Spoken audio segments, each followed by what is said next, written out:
You're Sterling Hawthorne, the CEO of this entire company? Imani's voice trembled as she stood frozen in the dimly lit corridor, her mind refusing to process what she was seeing. The man she'd come to know as Riley, the kind-hearted janitor who listened to her dreams and made her laugh, was standing before her in an impeccable suit, security badge displaying his executive credentials.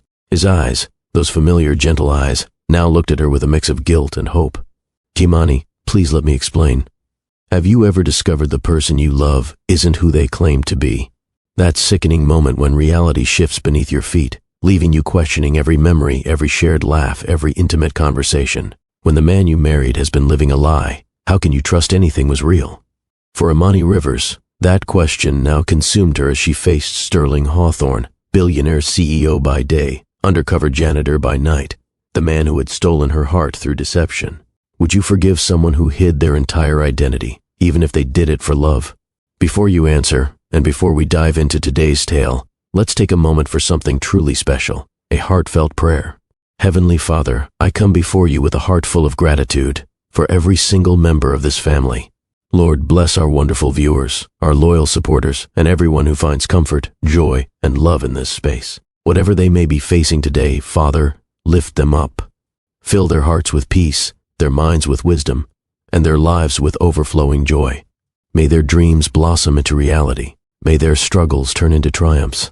And may they always feel surrounded by love, divine and human. Amen. Now, my wonderful family, please keep supporting this beautiful family we've built. It's your love that breathes life into these words and transforms them into something extraordinary, something we share and feel together. Thank you for being here. Now, let's dive into another unforgettable story. Sterling Hawthorne stood at the floor-to-ceiling windows of his executive suite, watching New York City pulse 60 floors below.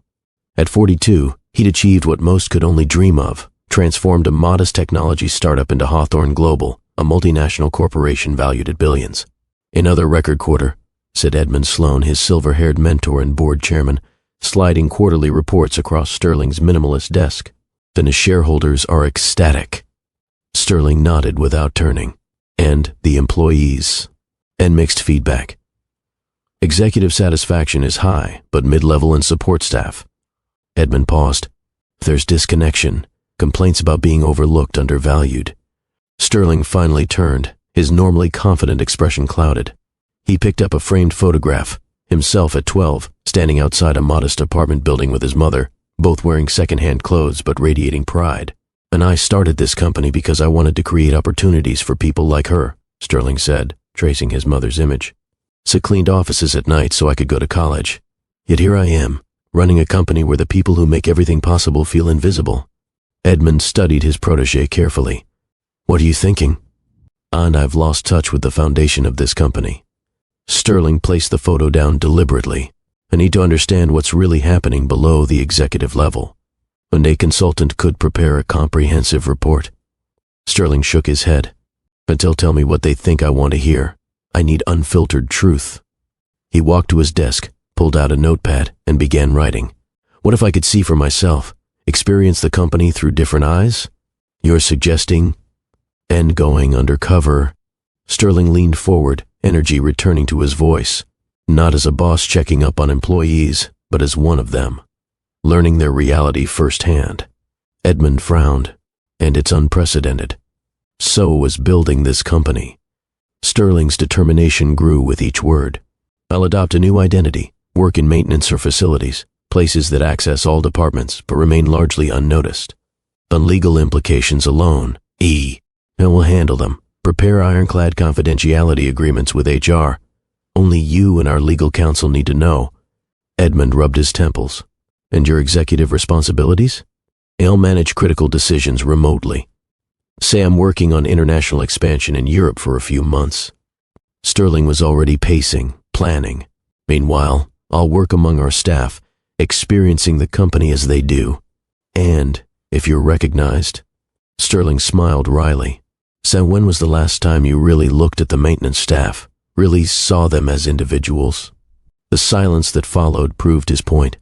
2 weeks later, Senator Riley Matthews reported for his first day as a new member of the maintenance team at Hawthorne Global.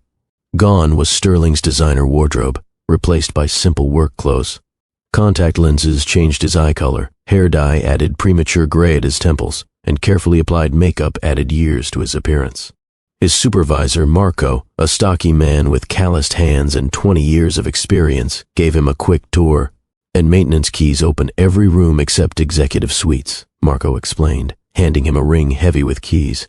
Morning shift starts at 5 a.m., evening at 6 p.m. You'll handle floors 30 through 40 for now. Riley nodded, noting how Marco didn't make eye contact, not out of rudeness, but from years of being trained to be invisible. Questions? Marco asked. How long have you worked here? Riley asked. Marco seemed surprised by the personal question. 22 years. Started when the company had just 3 floors in this building. You've seen it grow then. Sure have. A hint of pride crossed Marco's features. Cleaned the original office where Mr. Hawthorne started everything. The pride faded. Not that anyone remembers that now. Riley absorbed this, feeling the first uncomfortable pinch of perspective. Unsure Mr. Hawthorne would appreciate knowing that. Marco laughed.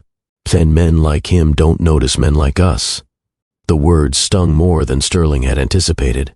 By his 3rd day, Riley had established a routine. He changed trash liners, vacuumed carpets, and cleaned restrooms, physical labor that left his unaccustomed muscles aching. But the invisibility was what truly exhausted him. Executives he'd personally hired walked past without a glance.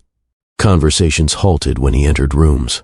Once, he stood washing windows while 2 directors discussed his actual persona.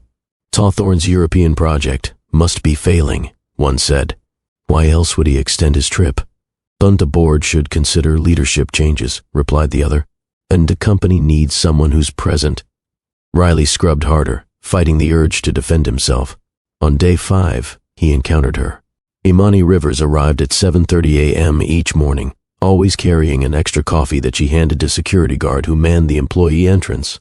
Riley noticed her immediately, not just her beauty though she was striking, but her presence. Unlike others who breezed past service staff, she made eye contact, offered genuine good mornings, remembered names. As executive secretary to the COO, Imani moved efficiently through her responsibilities while maintaining a warmth that seemed increasingly rare in the corporate environment. Riley watched her navigate microaggressions with grace that seemed both practiced and painful. And Ms. Rivers, a vice president, called out, snapping his fingers as he passed her desk. The coffee, 2 sugars. I'm preparing the quarterly presentation binders, Mr. Keller, she replied evenly. But the break room is just down the hall. The vice president stopped, clearly unused to being redirected. Excuse me? The quarterly presentation you need in 20 minutes? She gestured to the stacks of materials on her desk. Unless the coffee is more urgent? Her polite firmness caused the vice president to reassess. I'll get it myself. Riley, mopping nearby, hid his smile. Later that day, Riley was cleaning glass doors near Imani's workstation when her phone rang. "In Mr. Vance's office," she answered professionally. Her expression shifted as she listened. "Yes, sir. I understand the report deadline moved up. I'll stay late to complete it." After hanging up, she whispered to herself, "There goes Zach's basketball game. Again. Everything okay?" Riley asked before he could stop himself. Imani looked up, seemingly surprised anyone had noticed her distress.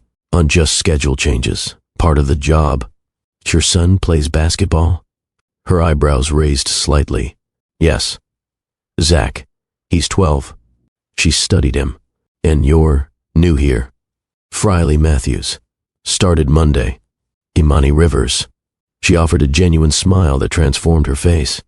Before they could continue, her phone rang again.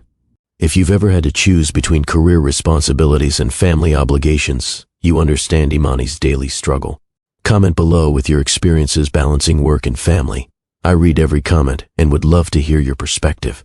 Over the next week, Riley found reasons to work near Imani's station. He learned she was raising her son alone after her husband died in military service 3 years earlier. Despite her obvious intelligence and education, an MBA from Howard University, she remained in an assistant role while watching less qualified colleagues advance. Why stay? Riley asked one evening as he emptied her trash, finding her still working at 8 p.m. "Security," she said simply. "Benefits are good.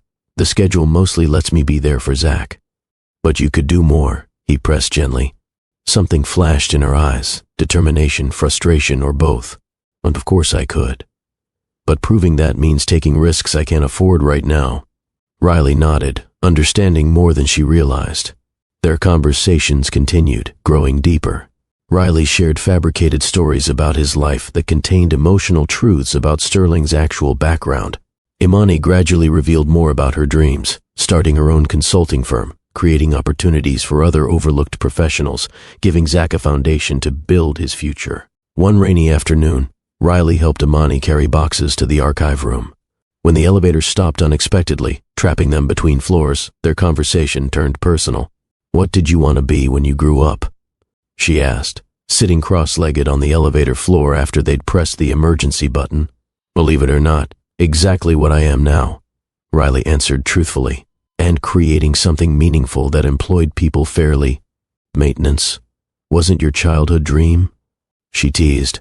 He smiled. "And I meant the building something part, not the specific job. What about you?"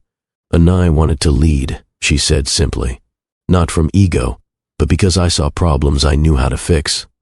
Solutions others missed." Looking at her in that moment, Sterling saw what his company was missing: authentic leadership that prioritized people alongside profits. And something else stirred in him, something unexpected and increasingly undeniable. Attraction, yes, but deeper: connection, respect, and growing affection that had nothing to do with his undercover mission. As the elevator hummed back to life, Sterling realized his experiment had evolved into something far more complicated than he'd intended. As weeks passed, Sterling grew increasingly comfortable in his role as Riley. The physical demands became easier, and he developed genuine friendships with his maintenance colleagues. Marco began inviting him to join the team's Friday gatherings at a local diner, where Sterling listened to their stories: marriages, children's graduations, health struggles, and small victories. 20 years I've worked here," said Eliza, who maintained the executive floors, "and yesterday was the first time anyone asked about my daughter's medical school graduation. It was that new marketing director. She noticed the photo on my cart." "That's how it should be," Riley remarked. "In a perfect world, maybe," Marco replied. "But we're invisible most days, part of the furniture." Sterling absorbed these conversations, his perspective fundamentally shifting. Meanwhile, his relationship with Imani evolved from casual conversations to a deepening friendship. One evening, finding her working late again, he approached her desk. "You'll work yourself into exhaustion at this rate." Imani looked up, dark circles beneath her eyes. "Quarterly reports. Mr. Vance needs them by morning." "Have you eaten?" When she hesitated, Riley smiled. "That's what I thought. I'm taking my break. Join me?" "The cafeteria's closed, but I know where they hide the good sandwiches." Her answering smile was worth the risk of overstepping. "Lead the way, sandwich smuggler." In the empty break room, they sat across from each other, sharing turkey sandwiches and conversation that drifted far from work. Zach's science project won first place, Imani mentioned proudly, and built a working model showing how solar energy could power our apartment building. "Sounds remarkable," Riley said. "Like his mother. He's everything to me." Her expression softened, and after James died, I promised myself Zach would have every opportunity, even if it meant putting my own dreams on hold. "What dreams?" Riley asked quietly. She hesitated, then answered with growing animation. "I developed a framework for inclusive management practices during my MBA. It addresses how companies overlook talent in marginalized groups through systemic bias." She shook her head. "And I tried suggesting elements to Mr. Vance, but he says it's not aligned with current priorities." "Not." Sterling felt a distinct pang of regret, recognizing how his company was wasting her potential. "Have you considered presenting it directly to senior leadership? And a CEO is unreachable, always traveling lately. Besides, I'm just a secretary." She made air quotes. "That's how they see me." "That's their mistake," Riley said firmly. Their eyes met, the connection between them undeniable now.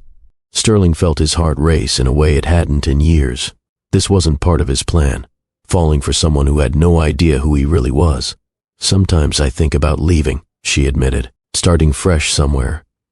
People see me for my capabilities, not just my job title." "What stops you?" "Security, stability for Zach." She sighed. "And honestly, I believe in what this company could be. Mr. Hawthorne built it from nothing like I want to do someday. There's potential here. If leadership would just listen. Sterling swallowed hard, guilt settling heavily in his chest. If you've ever felt undervalued at work or had your ideas dismissed, drop a comment below. What did you do? Stay and fight for recognition or find somewhere your talents were appreciated? Like this video if you believe everyone deserves to be truly seen. The following week, Sterling deliberately created a situation to test Imani's character beyond their personal connection. As Riley, he left an envelope containing $500 cash on the floor near her desk, marked uncharitable donation collection. From around the corner he watched as she discovered it. She immediately looked around, then opened it to check the contents. Her eyes widened at the cash. Without hesitation, she walked it directly to the security desk. Someone lost this near the East Wing offices, he heard her explain. It's marked for charity donations. Could you make sure it gets returned to whoever's collecting? Sterling smiled to himself. She'd passed his impromptu integrity test with flying colors. Later that day, he created another opportunity, leaving a confidential report marked "Unexecutive Eyes Only," partially visible on a conference room table as he cleaned. When Imani entered to prepare for a meeting, she noticed the document, promptly closed it without reading its contents, and called security to retrieve it. These small tests confirmed what Sterling already sensed. Imani possessed the integrity and discretion he valued in his organization. What he hadn't anticipated was how these observations would affect him personally. Each interaction deepened his admiration and attraction. Each conversation revealed her intelligence, compassion, and quiet strength. Yet each day also increased his guilt about his deception. Their relationship shifted one rainy Tuesday evening. Most employees had left early due to weather warnings, but Imani remained, finalizing a presentation. Riley appeared at her desk with 2 cups of hot chocolate. "Storm's getting worse," he said, offering her a cup. "But they're suspending subway service soon." "Perfect," she sighed, accepting the drink gratefully. "Just what I needed to hear. How will you get home? I'll wait out, or find a hotel nearby." She glanced at her watch, concern crossing her features. "And Mrs. Rodriguez is with Zach, but she can't stay overnight." Riley hesitated, then offered, "I have my brother's car today. I could drive you home." Her eyes met his, weighing the offer. "So are you sure? Brooklyn's not exactly on your way." "I'm sure." The drive through rain-slicked streets took nearly an hour, windshield wipers fighting to keep pace with the downpour. Their conversation flowed easily, ranging from childhood memories to favorite books. When they reached her modest apartment building, Imani turned to him. "Thank you, Riley. Not just for the ride, but for seeing me, the real me. That's rare in my experience." The sincerity in her voice made his heart constrict. "And the real you is worth seeing," he responded softly. Their eyes held for a moment too long, an unspoken connection humming between them. Impulsively, he reached for her hand, and she didn't pull away. In that suspended moment, Sterling felt both completely himself and entirely a fraud. "Would you like to come up, meet Zach? Maybe stay until the storm passes?" she asked. The invitation, innocent yet intimate, hung between them. Sterling knew that crossing this threshold would deepen his deception, but saying no felt impossible. "I'd like that," he answered truthfully. Zach proved to be a miniature version of his mother, intelligent, curious, and instantly welcoming. He proudly showed Riley his science fair trophy and peppered him with questions about building maintenance. "Did you fix everything in that huge building?" Zach asked, eyes wide. "Ain't I try," Riley answered with a smile. "Some things are harder to fix than others." "Like what?" Riley considered his answer carefully. "Like systems that don't work for everyone. Sometimes buildings, like companies, are designed without thinking about all the people in them." Zach nodded seriously. "That's what Mom always says about her job. That's why she's working on her big project." "Her management framework?" Riley asked. "Yeah, she works on it every night after I go to bed. She says someday it'll help lots of people be treated better at work." Imani, returning from the kitchen with hot tea, overheard this exchange. "Sats, enough about my pipe dream, Zach. Homework time." After helping Zach with his math problems, the 3 shared dinner, a simple meal of pasta and salad that somehow felt more meaningful than any business dinner Sterling had attended in years. As the evening wound down and the storm subsided, Riley reluctantly prepared to leave. At the door, Imani touched his arm. "Thank you for tonight. It's been wonderful having you here." The gratitude in her eyes nearly undid him. Before he could reconsider, he leaned forward and kissed her, gently, briefly, but unmistakably crossing a line he'd never intended to cross. When they parted, her surprise melted into a soft smile. "Say, I wasn't expecting that." "Neither was I," he admitted honestly. "I don't usually. With someone from work. So I understand. We can pretend it didn't happen." She shook her head slowly. "That's not what I want." Walking to his car, Sterling's emotions warred within him. Exhilaration battled with mounting dread. He was falling in love with a woman who had no idea who he really was, and with each passing day, the inevitable revelation loomed larger. The following weeks brought Sterling into dangerous territory. As Riley, he began seeing Imani outside work, casual dinners, a museum visit with Zach, afternoon walks in the park. Each moment deepened his feelings and compounded his guilt. Meanwhile, as Sterling via secure communications with Edmund, he monitored the company remotely, making critical decisions while gathering insights from his undercover experience. He'd already drafted policy changes to address issues he'd witnessed, improving advancement opportunities for support staff, creating mentorship programs, and establishing channels for ideas to reach executive leadership. "Our experiment has yielded valuable information," Edmund acknowledged during one of their secure calls. "But this extended absence is raising questions. The board is growing restless, and frankly, I'm concerned about how entangled you've become with this woman." "And her name is Imani," Sterling corrected sharply. "And she's extraordinary. The company has completely overlooked her potential. And that may be, but you're deceiving her. The longer this continues, the worse the fallout when she learns the truth." Sterling knew Edmund was right. What had begun as a well-intentioned experiment had evolved into something far more complex. He was now caught between worlds, the privileged CEO and the maintenance worker, the man with power and the man building genuine connections. The decision point came unexpectedly. Hawthorne Global's annual Employee Appreciation Gala was approaching, an event where Sterling traditionally gave the keynote address. Edmund had prepared a cover story about Sterling participating remotely, but the board had insisted on his physical presence. "I need to end this charade," Edmund urged. "Return as yourself and implement the changes you've identified." "And Imani?" Sterling asked quietly. "Then you'll have to tell her the truth and face the consequences." After ending the call, Sterling sat alone in his modest temporary apartment, surrounded by evidence of his dual life, Riley's maintenance uniforms hanging. Beside the one designer suit he'd kept, photos of Imani and Zach on his phone, notes for company-wide reforms on his laptop. He knew what he had to do. At the gala, worlds would collide, and nothing would ever be the same again.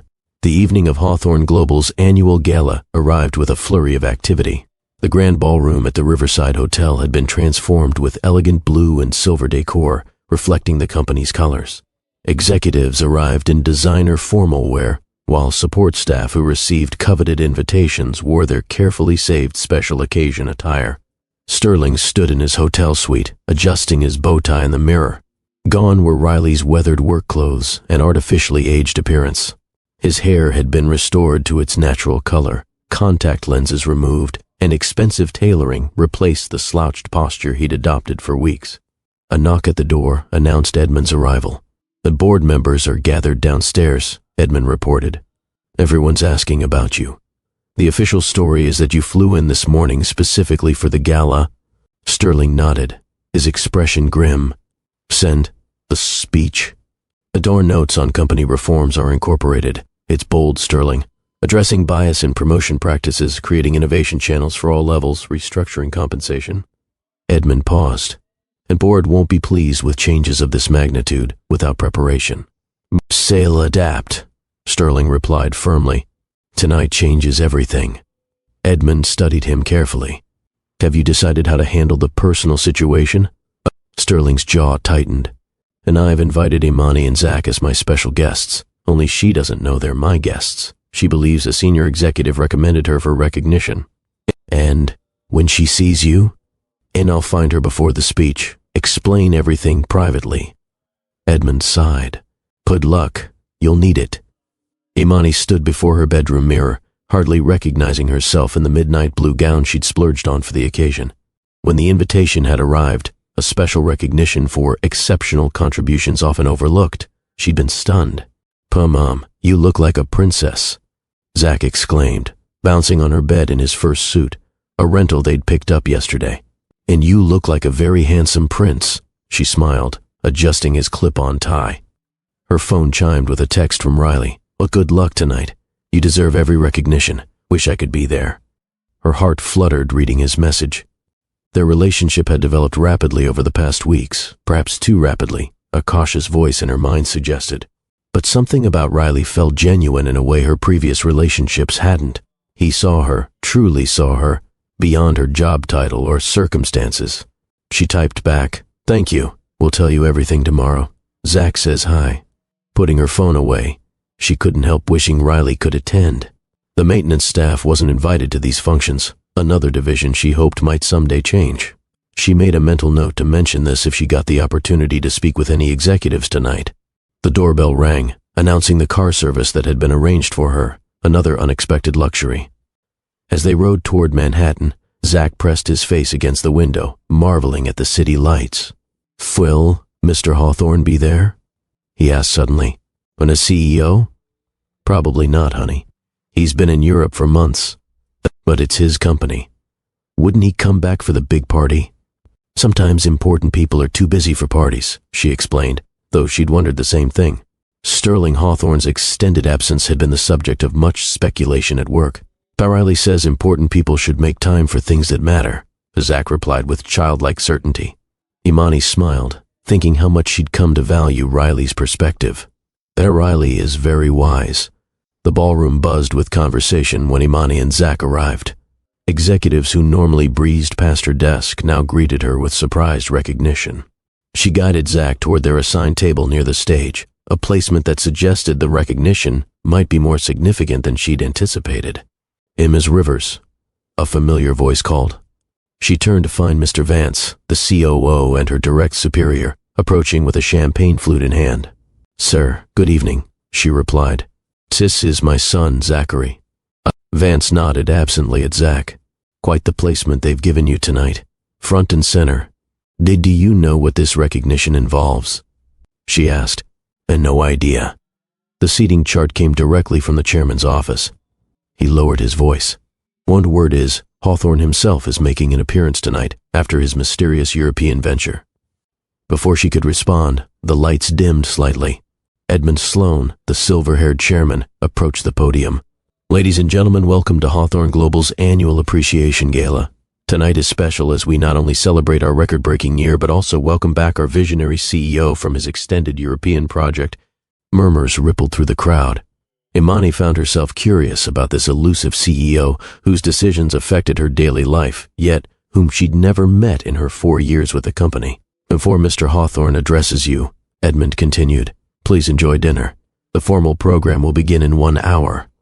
As servers delivered elegantly plated meals, Imani helped Zach navigate the multiple forks and glasses. She noticed a staff member approaching with a note. "Ms. Rivers, Mr. Hawthorne requests a brief private meeting before the program. If you'll follow me." Surprised, she glanced at Zach. "I'll keep an eye on your son," offered the kind-faced woman at their table, who'd introduced herself as Edmund's wife. "So I'll be right back, Zach. Best behavior, okay?" He nodded solemnly, already distracted by the elaborate dessert being placed before him. Imani followed the staff member through the crowded ballroom, her mind racing. Why would the CEO want to meet her? Perhaps her management framework ideas had somehow reached him after all. She straightened her shoulders, mentally rehearsing how she would present her concepts if given the opportunity. The staff member led her to a small conference room adjacent to the ballroom, opened the door, and stepped aside. "He'll be with you momentarily." Alone in the elegantly appointed room, Imani paced nervously, her gown swishing softly against the carpet. The door opened behind her, and she turned with a professional smile, prepared to finally meet the legendary Sterling Hawthorne. The smile froze on her face. Standing before her was Riley, except not Riley. This man wore an impeccably tailored tuxedo instead of maintenance coveralls. His hair was different, his posture straighter, his entire presence transformed, yet undeniably the same person. "Imani," he said softly, his voice lacking Riley's slight accent but unmistakably familiar. "Riley," she whispered, confusion evident in her voice. "What is this? Why are you dressed like that?" He took a deep breath. "And my name is Sterling Hawthorne. I'm not a maintenance worker. I'm the CEO of this company." The words hung in the air between them. Imani stared, her mind refusing to process what she was hearing. "That's not funny," she finally managed. "It's not meant to be," he replied gently. "I've been working undercover in my own company for the past 2 months, experiencing it from a different perspective." Imani took an instinctive step backward, her hands trembling. No, that's not possible." He moved toward a side table where a folder lay waiting. He opened it, revealing side-by-side photos of himself as Riley and as Sterling, along with his ID badge and official company documents. "And mine, I wanted to tell you myself before the announcement tonight. Before everyone knows." Comprehension dawned slowly, horror replacing confusion in her eyes. Everything was a lie? All of it? Our conversations, the time with Zach, Her voice broke. "One kiss? Not everything," he insisted. "And my feelings for you are real, Imani. That's why I had to tell you myself before..." "Before what?" she interrupted, anger now flashing through her shock. "Before you announced to everyone how you tricked your employees, how you tricked me. It wasn't about tricking anyone. I needed to understand the company from the inside, without the filter that comes with my position." "And what about us?" she demanded, wrapping her arms protectively around herself. "Was I just part of your corporate experiment too? Did you create tests for me? See if the lowly secretary could be trusted?" His silence confirmed her suspicion, and she let out a pained laugh. "Trusted you," she whispered. "I let you into my home, introduced you to my son." "Oh, Imani, please. If you'll just let me explain." "Explain what? How you manipulated me, how you watched me struggle day after day while hiding who you really were." Her voice rose with each question. "Do you have any idea how this feels, to realize every private thing I shared was with someone wearing a mask? Are you watching closely? Sometimes the people closest to us hide the biggest secrets. Comment below if you've ever discovered someone wasn't who they seemed to be." Sterling moved toward her, but she raised a hand to stop him. "Don't," she warned, tears threatening. "You had weeks to tell me the truth. Instead, you chose to continue the deception, every day, every moment." "I was wrong," he admitted. "And what started as a company assessment became something more. I fell in love with you, Imani. That wasn't planned or faked." "And love doesn't lie," she countered. "Not about something this fundamental." "I was afraid," he confessed. "Afraid that once you knew who I really was, you'd see me differently. Not as Riley, the man you connected with, but as Sterling Hawthorne, CEO. "And didn't trust me with the truth," she said quietly. "After everything we shared, you didn't trust me enough to see past your title." Before he could respond, a door opened, and Edmund appeared. "Sterling, we need you. The program is starting." Imani quickly wiped her tears, squaring her shoulders. "If you'll excuse me, Mr. Hawthorne, I need to return to my son." "Imani, please." "Then congratulations on your successful experiment," she said coldly. "And sure, it will make for an impressive corporate presentation." She walked past him, head high despite the tears now flowing freely. Sterling watched her go, the full weight of his mistake crushing down on him. "So I told you this would end badly," Edmund said quietly. "End speech," Sterling replied, his voice hollow. "And I need to change it." Somehow, Imani made it back to her table, composed herself, and managed to smile for Zach, who was happily finishing his dessert. Inside, her mind and heart were in turmoil. Every memory with Riley, now Sterling, replayed with painful clarity, each moment recontextualized by deception. The lights dimmed again, and Edmund Sloan returned to the podium. "Ladies and gentlemen, please welcome back our founder and CEO, Sterling Hawthorne." The applause was thunderous as Sterling walked onto the stage. Imani felt Zach stiffen beside her. "Bomb!" he whispered urgently. "That's Riley." "I know, sweetheart," she answered softly. "I'll explain later." On stage, Sterling approached the microphone, his eyes finding hers in the audience before addressing the crowd. "Thank you for that welcome. Before I begin my formal remarks, I want to share something personal with all of you." He paused, setting aside his prepared notes. "For the past 2 months, I haven't been in Europe as you were told. I've been right here, working among you as a member of the maintenance staff." Gasps and murmurs erupted throughout the ballroom. Imani felt countless eyes turning toward her, speculation already beginning. "Did this because I recognized a growing disconnect between leadership and employees. I wanted to experience our company as most of you do, without the privileges and filters of executive status." Sterling's gaze remained fixed on Imani as he continued. What I discovered changed me profoundly, both as a leader and as a person. He described the systemic issues he'd witnessed, the overlooked talent, the communication barriers, the inequitable advancement opportunities. He outlined bold reforms that would address these problems, promising transparency and accountability moving forward. But my most important lesson, he said, his voice growing softer, and Desta was personal. I learned that authenticity and honesty are non-negotiable in business and in life. I failed that standard with someone who deserved much better from me. Imani felt her cheeks burning as more curious glances turned her way.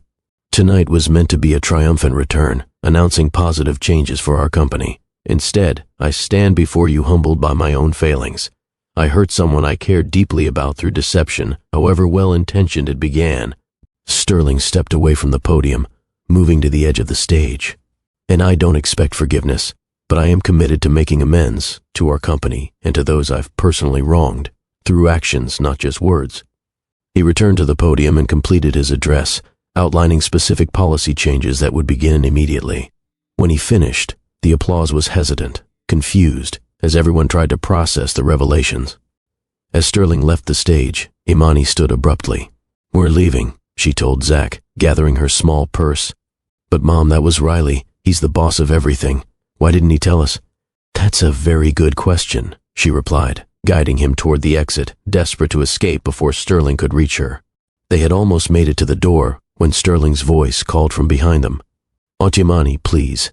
5 minutes, that's all I ask." She turned, acutely aware of the spectacle they were creating. "And I think you've had enough of my time under false pretenses, Mr. Hawthorne." Zach looked between them, confusion evident on his young face. "Mom, what's happening?" Sterling knelt to Zach's eye level. "And I wasn't honest with you and your mom, Zach. I pretended to be someone I'm not, and that was wrong. I'm very sorry." The simple apology, directed first to her son, momentarily disarmed her. "Did you pretend?" Zach asked with direct childlike curiosity. "And I thought I was doing something good for my company, but I made a mistake by not being truthful with you both." Sterling stood, meeting Imani's gaze. 5 minutes. Then if you want me to never contact you again, I'll respect that." Imani hesitated, torn between hurt pride and the undeniable pull she still felt toward him, whether as Riley or Sterling. 5 minutes, she finally agreed. "Zach, please wait with Mrs. Sloane." As her son reluctantly returned to their table, Imani faced the man who had simultaneously opened her heart and betrayed her trust. Whatever happened next would change everything, for both of them. Sterling led Imani to a small terrace overlooking the hotel's garden. The night air carried a slight chill, matching the emotional temperature between them. For a moment, they stood in silence, the distant sounds of the gala floating through the closed doors behind them. 5 minutes, Imani reminded him, arms crossed protectively across her chest. Sterling nodded, gathering his thoughts. "Everything I told you about my childhood was true. My mother was a custodian. We lived in that apartment building I described. I worked my way through college with 3 jobs. Congratulations on your authentic poverty backstory," Imani replied coldly. "Is that supposed to make the deception acceptable?" "No," he admitted. "Nothing makes it acceptable. I started with good intentions, to understand how my company actually functions for most employees. But with you," he hesitated. "With you, the line between my mission and my feelings blurred until I couldn't see it anymore. It tested me," she said quietly. "Send the envelope with cash, the confidential document. Did I pass your little character assessment?" Sterling flinched. "Yes, but those tests happened early, before we really knew each other. And afterward, what was I then? An interesting case study in how the undervalued workforce thinks, or just a convenient way to pass the time while you played pretend?" "When you were the most real thing in my life," he answered, his voice cracking slightly. "For the first time in years, someone saw me, not my wealth or position, just me. And I didn't see you," Imani corrected sharply. "And I saw Riley, a fictional character you created. Sight Riley is part of who I am, the part I never get to be in the executive suite." Sterling moved closer. "The man who listened to your dreams, who played basketball with Zach, who held your hand during that thunderstorm. That was me, Imani, no pretense." She stepped back. "So how can I possibly know what was real and what wasn't?" You controlled everything, the information, the circumstances, the relationship. The power imbalance was there all along, I just couldn't see it. Sterling fell silent, the truth of her words hitting home. Do you know what hurts most? She continued, her voice softening dangerously. And I trusted you with things I've never told anyone. My fears about failing Zach, my insecurities at work, my dreams for the future. You had all of me, authentic and exposed, while giving me a carefully crafted fiction. Ask me anything, Sterling said suddenly. Anything at all. No more lies. Imani studied him, weighing his offer. Why me? Out of everyone in the company, why did you focus on me? I didn't initially. You were the one who saw me, who treated Riley like a person with value. You remembered my name on the second day. You thanked me when I cleaned your area. Small things that shouldn't be exceptional but were. She absorbed this, then asked, when did it cross from professional observation to personal interest? The day you stood up to Keller about getting his own coffee. Your dignity, your quiet strength, it captivated me. By the time we were trapped in that elevator, I was already falling for you. Imani's eyes glistened with unshed tears. Stand now? What happens now that your experiment is over and you return to your executive life? It depends on you, Sterling said quietly. And I meant what I said in my speech. I'm committed to making amends, to you and to the company. I've already drafted policy changes based on what I've learned, real, substantive changes. And us? Was I just collateral damage in your journey of corporate enlightenment? Sterling moved toward her cautiously. Oh, Imani, I love you. The circumstances were wrong, the deception inexcusable, but my feelings are genuine. I would give anything to earn back your trust. She shook her head slowly. Trust isn't something you can buy or earn quickly, Sterling. It requires time, consistency, and truth. 3 things our relationship has lacked. What can I do? He asked simply. Nothing. At least not now. She brushed away a tear. I need time, space, perspective. Zach is confused and hurt too. He thought you were his friend. Sterling nodded, the pain evident in his expression. And I understand. Do you? Really? Imani challenged. Because from where I stand, you're a man who's accustomed to getting what he wants. Your position, your wealth, your privilege, they've insulated you from consequences. This might be the first time you can't fix something with power or money. The 5 minutes had passed, but neither moved to leave. Finally, Imani straightened her shoulders, and I should return to Zach. Of course. Sterling stepped aside. For what it's worth, Imani, meeting you, the real you, changed everything for me. Whatever happens between us, I promise the changes at Hawthorne Global will honor what I've learned. She paused at the door. And goodbye, Mr. Hawthorne. As she walked away, Sterling remained on the terrace, the night air suddenly much colder than before. Have you ever had to rebuild trust after it was broken? Hit that like button and share your experience in the comments. How long did it take, and was the relationship ever the same afterward? The weeks following the gala marked a period of profound change at Hawthorne Global.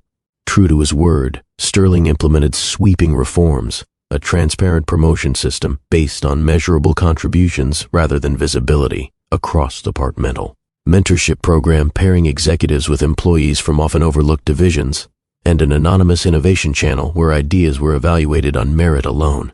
Most significantly, he created a new executive position, Director of Inclusive Development, specifically designed to identify and nurture talent from all levels of the organization. The position remained conspicuously unfilled. Sterling himself transformed his leadership style. He began regular walkthroughs of all departments, learning names and roles of employees at every level. He instituted monthly lunches with randomly selected staff from different divisions. He even occasionally worked alongside maintenance and facilities teams, this time with full transparency. Employees noted the changes with cautious optimism. Some cynics viewed it as elaborate public relations after the gala revelation, but many recognized genuine reform taking root. For Imani, these weeks brought a different kind of transformation. She requested a transfer to the marketing department, where a position matching her qualifications had opened. The distance from executive offices and from potential encounters with Sterling provided space to process her complicated emotions.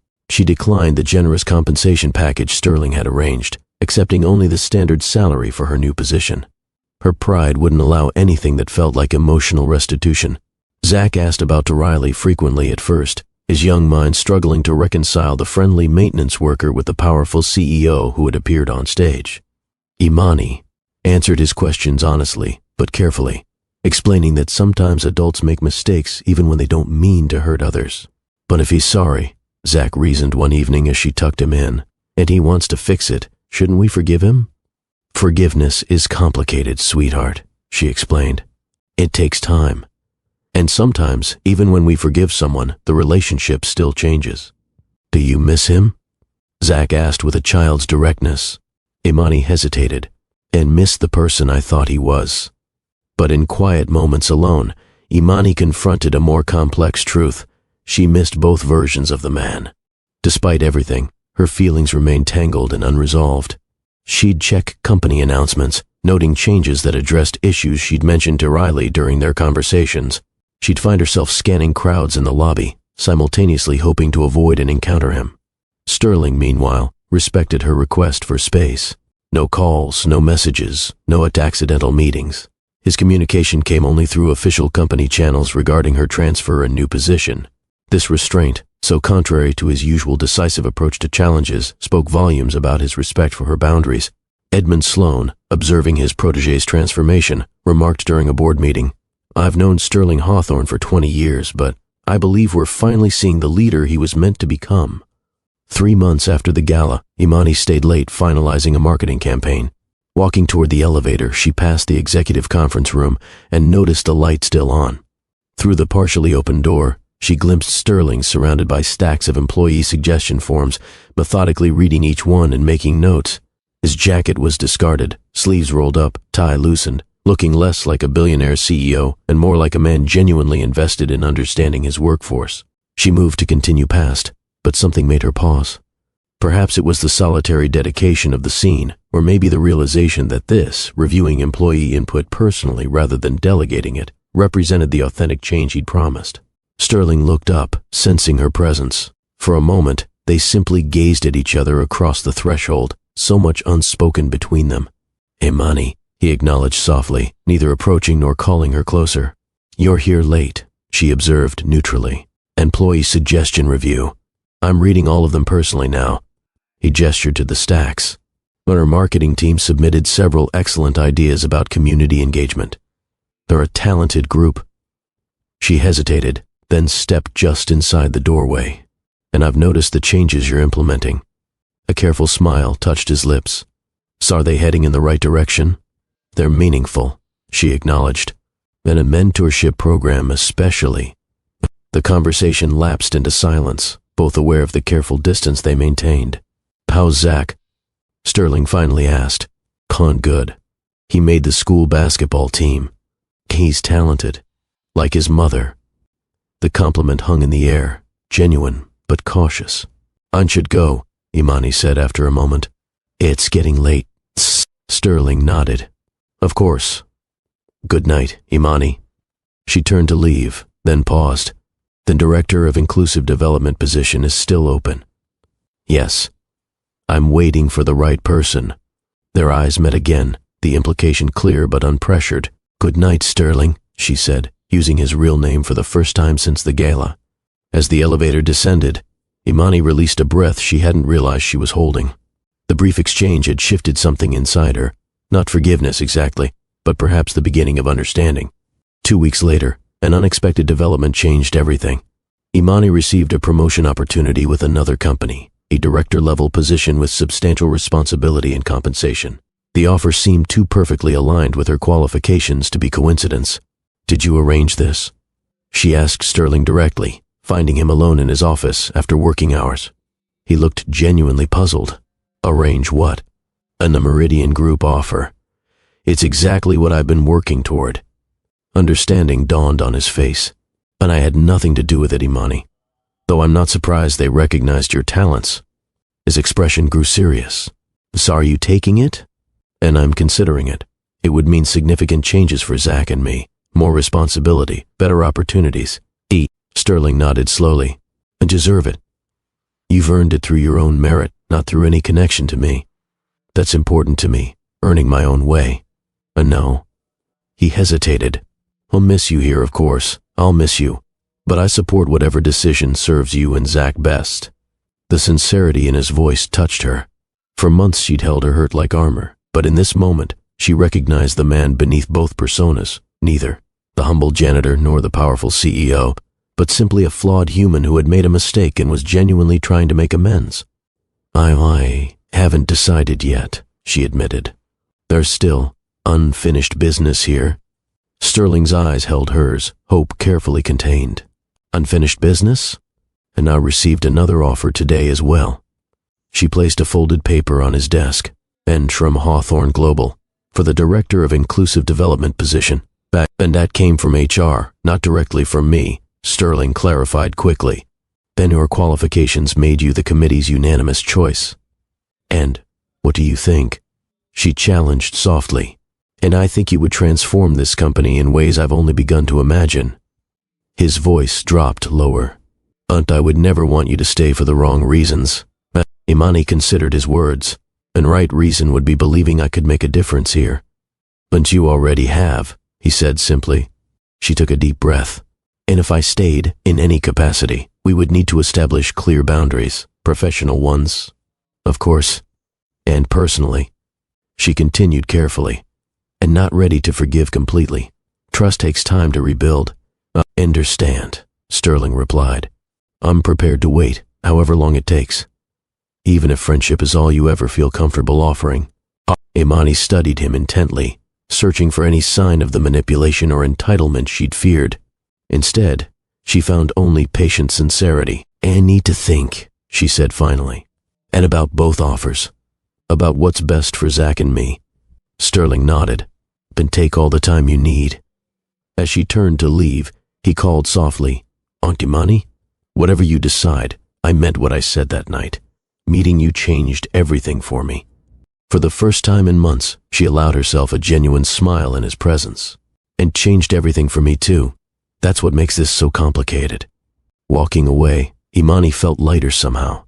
The future remained uncertain, but for the first time since the revelation, she could envision a path forward, one where truth, however painful initially, might eventually lead to something genuine and enduring.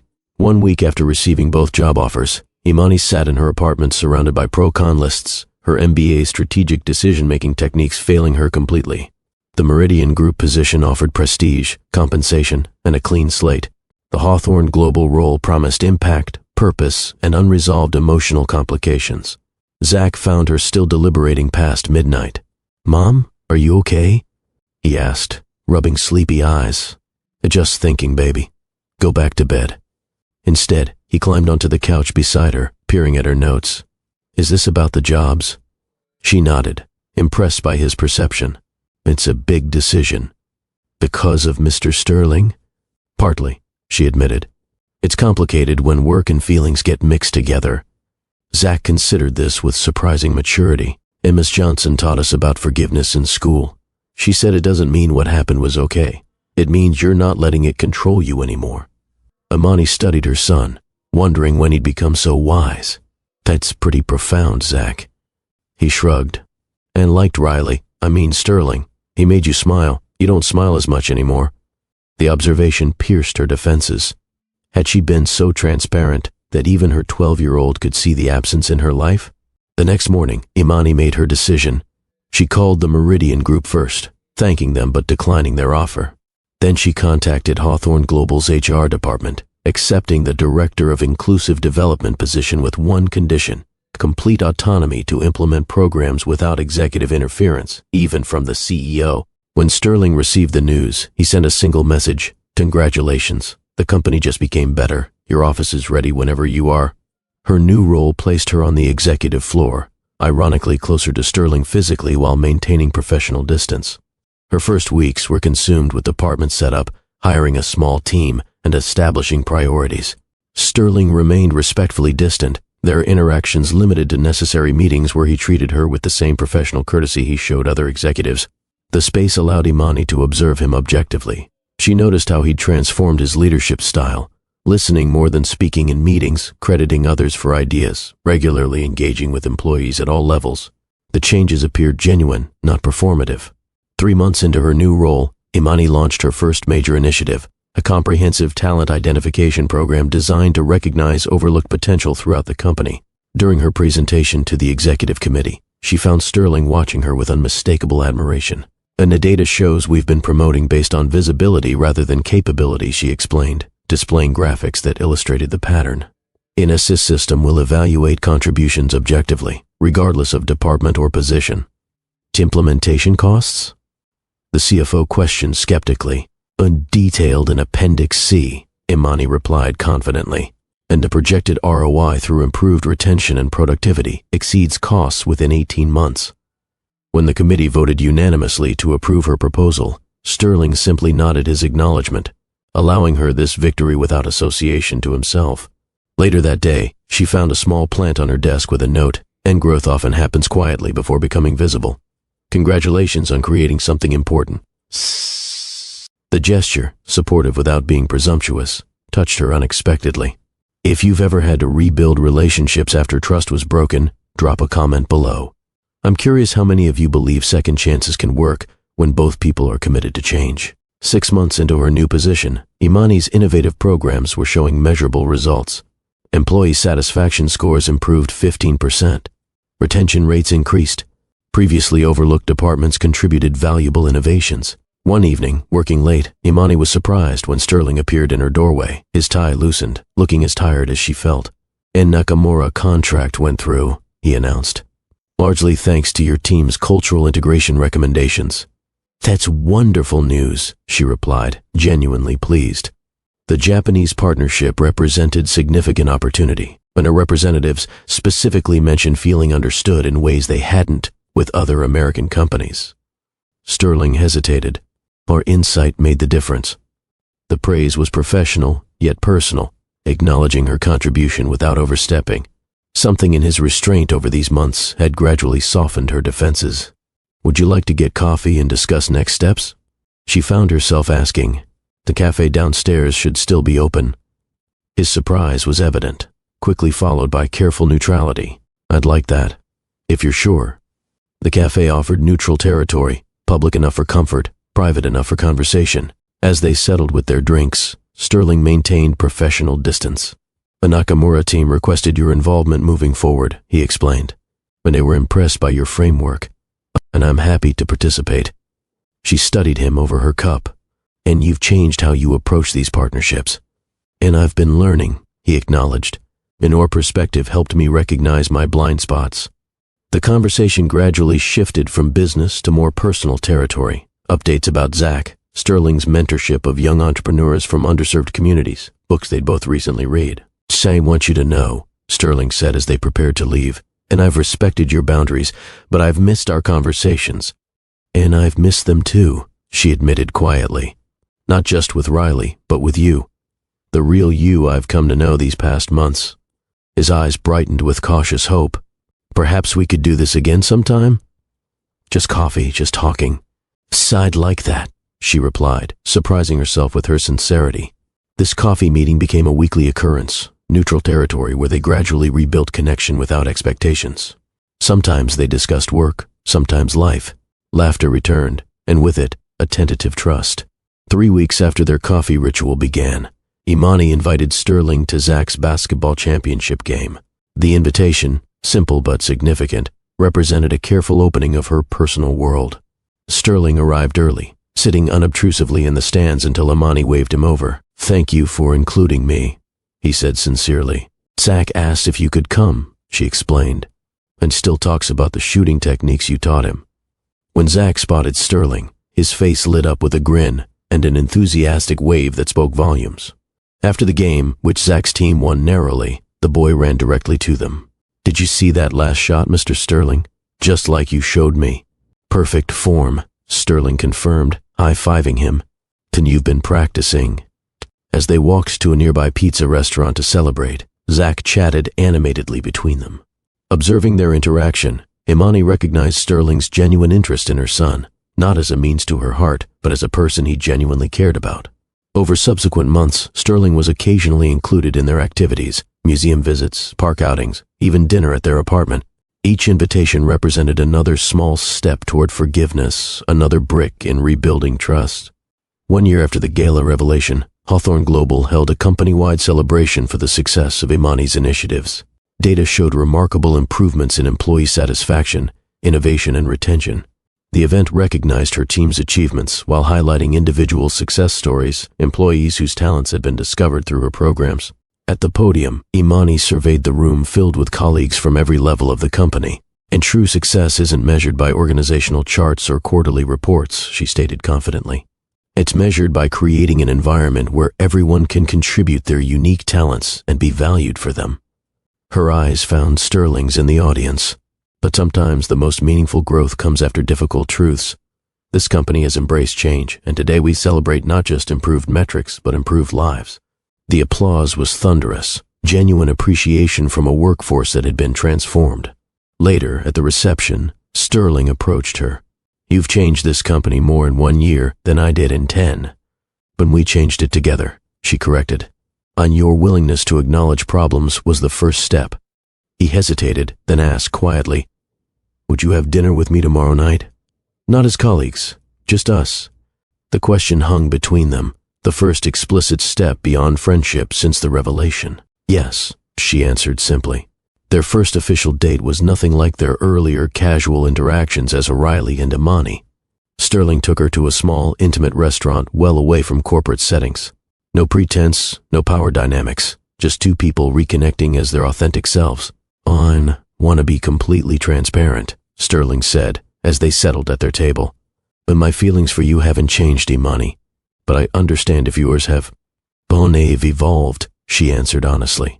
"And I was falling in love with Riley. I was angry at Sterling. Now I'm getting to know the real you, somewhere between those extremes." He nodded, accepting her honesty. "That's all I can ask for. The chance to show you who I truly am."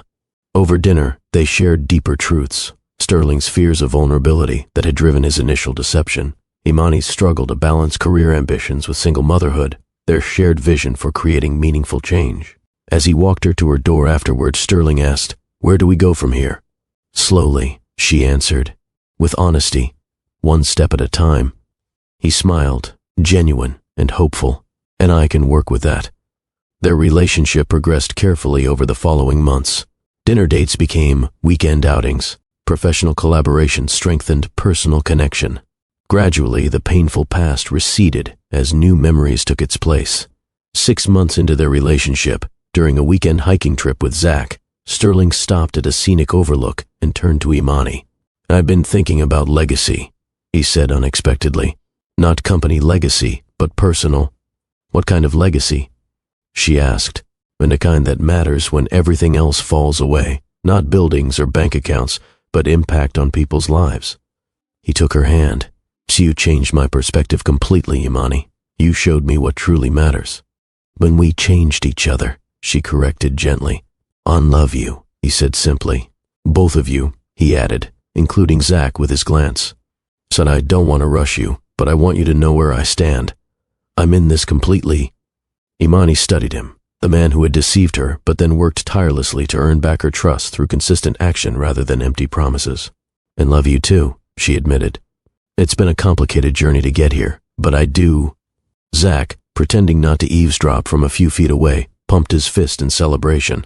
Their engagement came 3 months later, a private moment at home rather than a grand gesture. Sterling had been helping Zach with homework when he suddenly looked up at Imani watching them. "Marry me," he said simply. "Be my family." "Yes," she answered, equally direct. The wedding was intimate. Close friends, family, and the maintenance staff Sterling had worked alongside during his undercover days, now promoted to management positions through Imani's programs. At the reception, Edmund Sloan raised his glass. To Sterling and Imani, who proved that authentic connection can overcome any obstacle when built on truth, respect, and genuine love. 6 months after their wedding, Imani discovered she was pregnant. When the ultrasound revealed twins, Sterling's expression of absolute wonder became her favorite memory. Pure joy unmarred by pretense or expectation. "2 babies," he whispered, gripping her hand tightly. "And our family is doubling all at once." Imani laughed, equal parts elated and terrified. "Are you ready for this?" "With you?" "I'm ready for anything." The pregnancy announcement at Hawthorne Global prompted genuine celebration throughout the company. The cultural transformation Imani and Sterling had championed made the organization feel like an extended family sharing in their joy. The twins, a boy and girl, arrived on a crisp autumn morning. Holding them in the hospital room, surrounded by Zach and Sterling, Imani reflected on the extraordinary journey that had brought them to this moment. From undercover boss to father of 3, she teased gently, watching Sterling cradle their daughter with awestruck tenderness. Best promotion I've ever received, he replied, his eyes shining with tears. Though director of inclusive development was a close second. Zach leaned over to examine his new siblings. And they're so small. But they'll grow, Sterling assured him, and you'll be the best big brother they could ask for. Looking at her expanded family, Imani marveled at how completely her life had transformed. The painful revelation at the gala 2 years earlier had seemed like an ending, yet it had ultimately been the beginning of something genuine and profound. What are you thinking?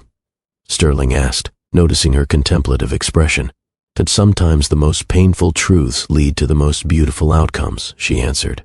If you hadn't gone undercover, if we hadn't faced that difficult revelation and rebuilding, and we might never have found our way here, he completed her thought. As if understanding the significance of the moment, both twins opened their eyes, connecting this new family in a circle of love built on hard-earned trust and authentic connection. Their journey, from deception to forgiveness, from pain to healing, had created something neither could have imagined when Sterling first donned Riley's maintenance uniform. Through honesty, perseverance, and genuine change, they had built not just a family, but a legacy of transformation that would continue through their children and the company they now led together. 5 years after the twins' birth, the Hawthorne family gathered in their backyard for a weekend barbecue. Sterling manned the grill, while Zach, now 17 and taller than his stepfather, entertained 5-year-olds Emma and Ethan with elaborate stories. Imani watched from the patio, her heart full. The journey to this moment had been neither straightforward nor easy, but the family they'd built felt unshakable, forged through difficulty, strengthened by honesty. Penny for your thoughts? Sterling asked, joining her with 2 glasses of lemonade. But just grateful, she replied, accepting a glass. 5 years ago, I couldn't have imagined this. Sterling followed her gaze to where Zach was now teaching the twins how to shoot a basketball into the child-sized hoop. And best decision I ever made, going undercover as a maintenance worker. Even with everything that happened afterward, but especially because of everything that happened afterward. He squeezed her hand. It forced me to become someone worthy of you. Their conversation was interrupted by Emma running toward them, dark curls bouncing. Mommy, Daddy, look what Ethan did. She pointed dramatically to where her brother stood proudly beside a perfectly stacked tower of blocks. Amazing, buddy. Sterling called. He's always building things, Imani observed. Just like his father. Sterling smiled. Better things, I hope, with stronger foundations. The transformation at Hawthorne Global had continued and deepened over the years. The company had become a case study in corporate culture reform, featured in business schools nationwide. What began as Sterling's undercover experiment had evolved into a comprehensive model for workplace equity. Imani's role had expanded considerably. Now Chief Innovation Officer, she led initiatives that cultivated talent from unexpected sources. Her signature program, Hidden Brilliance, identified employees with exceptional potential regardless of background or education.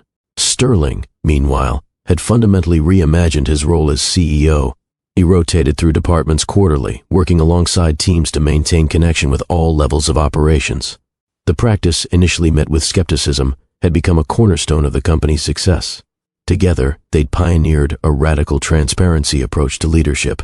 Their annual Untrue State of the Company Forum invited honest critique from employees, with leadership publicly committing to addressing identified issues.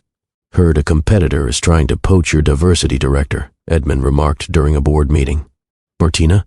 Yes, they've made her quite an offer, Sterling confirmed. Are you concerned?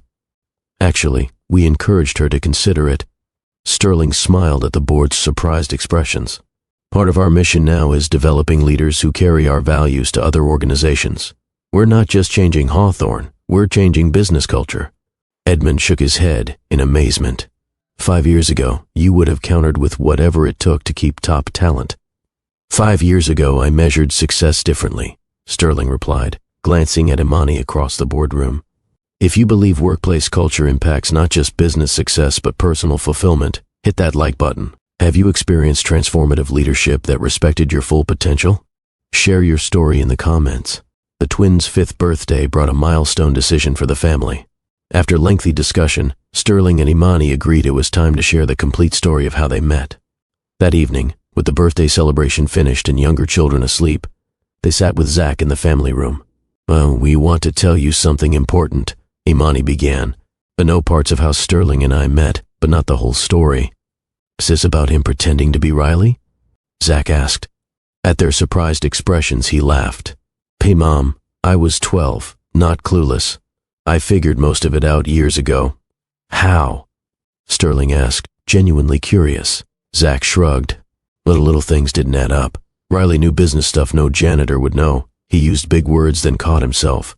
Plus, I Googled Sterling Hawthorne after the gala and found old interviews where he mentioned growing up in that same neighborhood Riley talked about.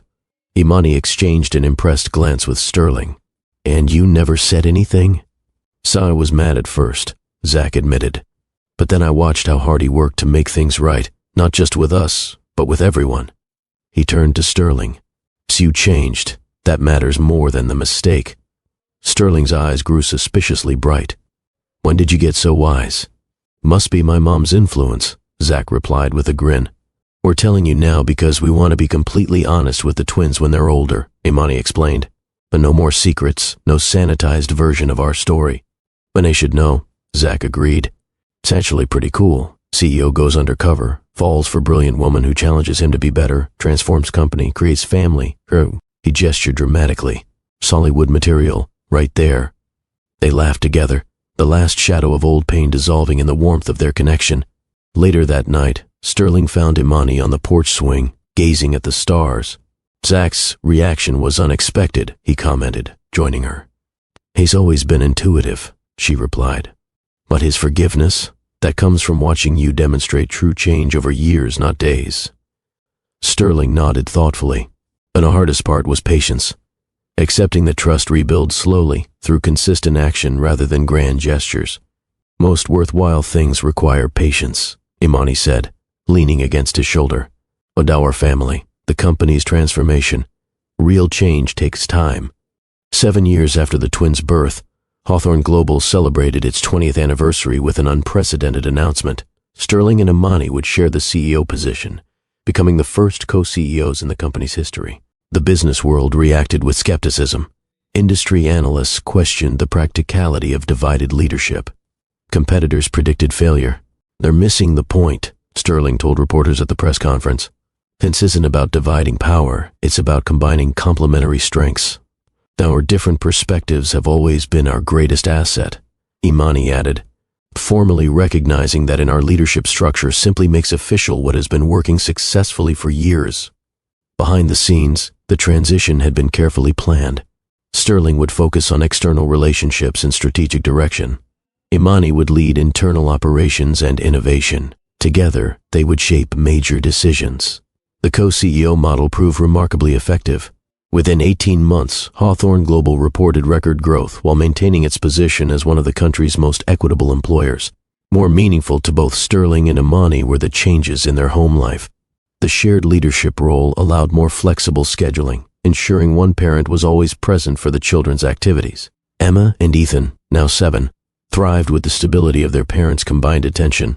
Zach, having graduated college with honors, had joined a community development organization, inspired by both his mother's resilience and his stepfather's commitment to meaningful change.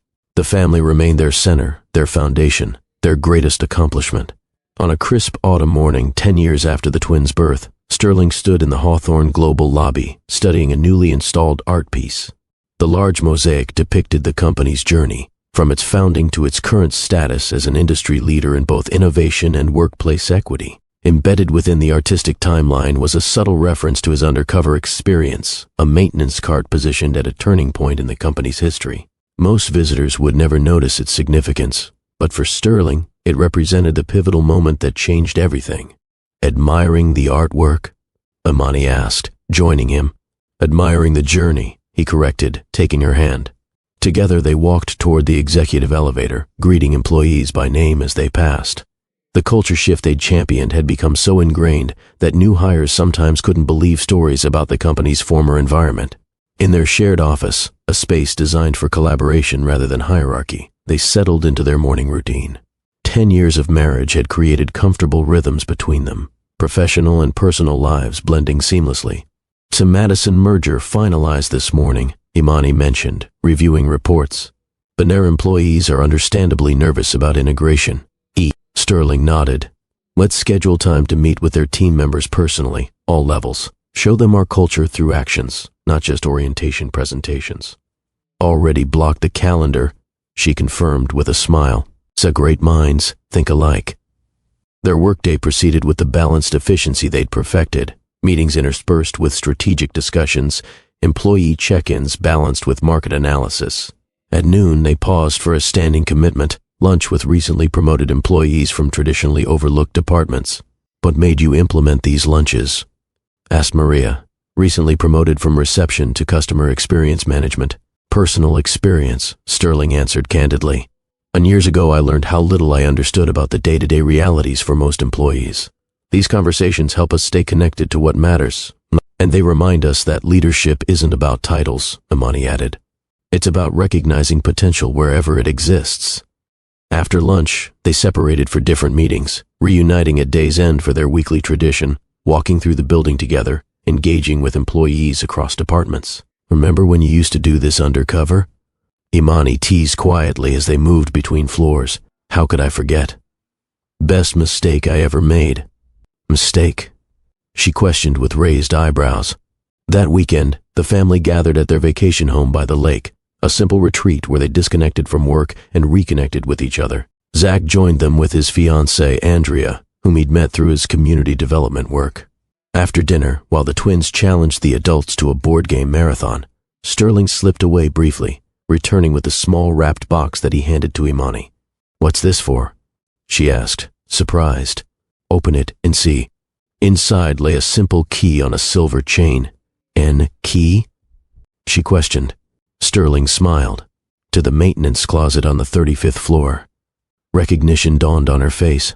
Where we first really talked. Been years and years ago today, he confirmed. And I had them preserve it during the renovation. It's the only original maintenance closet left in the building. Imani turned the key over in her palm, memories flooding back, their early conversations, her growing trust in O'Reilly, the foundation of honesty that eventually emerged from deception. And I had it engraved, Sterling said softly. She turned the key to read the inscription. Where I found you, myself, and our future. Emotion caught in her throat.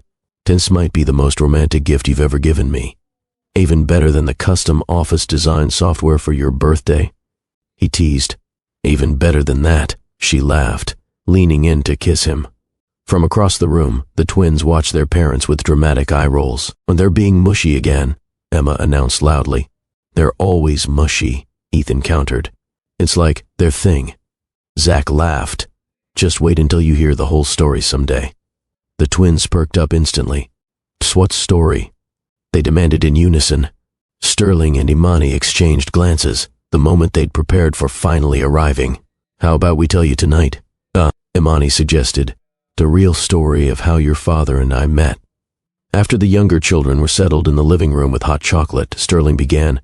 Once upon a time, there was a CEO who thought he understood his company. It told the story honestly, appropriate to the twins' age, but without sanitizing the important lessons. How Sterling had gone undercover, how he had met their mother and failed to be truthful, how that mistake had led to hurt, then healing, then a stronger relationship built on authenticity. The twins listened with rapt attention, occasionally interrupting with questions. So, you were basically a spy, Dad? Ethan asked, clearly impressed. Not exactly, Sterling corrected. More like someone wearing a disguise to learn the truth. Were you super mad, Mom? Emma questioned. Very mad, Imani confirmed. And being lied to hurts, especially when you've trusted someone. But you forgave him, Emma noted. Eventually. After he showed me through his actions, not just words, that he was truly sorry and had really changed. When they finished the story, the twins sat quietly, processing. And I think it's a good story, Ethan finally declared. Because everybody learned something. What did they learn? Zach prompted. Emma answered confidently, and Dad learned that being honest is more important than being in charge. Mom learned that sometimes people make big mistakes but can still be good. And they both learned that real love means seeing the true person, not just the outside stuff. The adults exchanged impressed glances. "That's exactly right," Sterling confirmed, drawing Emma close.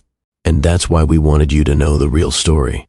Because authenticity matters in our family." Later, with the children asleep, Sterling and Imani stood on the deck overlooking the moonlit lake. "Bonet understood the lessons better than I expected," Imani commented.